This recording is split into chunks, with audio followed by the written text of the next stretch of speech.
Түбән Кама шәһәрендә яшәүче 13 яшьлек Рузиләгә гамма-норм препараты кирәк. Әмма ул Россиядә җитештерелми. Хафизовлар гаиләсенә кыйммәтле даруны сатып алырга Росфонд ярдәм иткән иде инде. Әмма ул бетеп килә ди кызның әнисе. Тулырак алдагы сюжетта. Гөлнара кызы Рузилә белән яна доктор янына бара. Бала чагында кызга беренчел иммунодефицит дигән диагноз куйганнар. Организмы мөстәкыйль антитенчикләр эшләп чыгара алмый. Маломальски какая-то без... Кызым теләсә нинди йогышлау урыны да бик авыр кичерә. Организмы үзен саклый алмый, көчсез. Иммун системасын ныгыту өчен махсус препарат кирәк. Кыз туганнан бирле еш авырый. 4 яшендә үк инде организмы җитди кризис хәлен кичерә. Рузиләнең гомерен Казан табиблары коткарып кала. Соңгы диагнозны Мәскәүдә балалар онкологиясе, иммунология һәм гематология үзәгендә куялар. Тикшерүдән соң табиблар анда гематология авыруы булмавын ачыклыйлар. Рузилә иммун системасын саклый торган махсус препаратка мохтаҗ.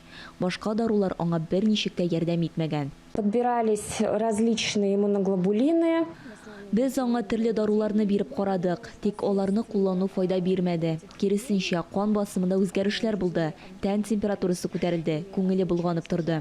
Тик әлеге дару Россия территориясында теркәлмәгән, ә кыз иммуноглобулинның исемле дару формасына мохтаҗ. Сынау партиясын гаиләгә Русфонд аша сатып алырга булышканнар. Ул чакта 3 миллион сум акча җыйганнар, ярты елга җитәрлек препарат сатып алганнар. Сейчас этот препарат у нас подходит опять к концу. Хәзер бу препарат бетеп килә инде, ә терапия курсын дәвам итәргә кирәк.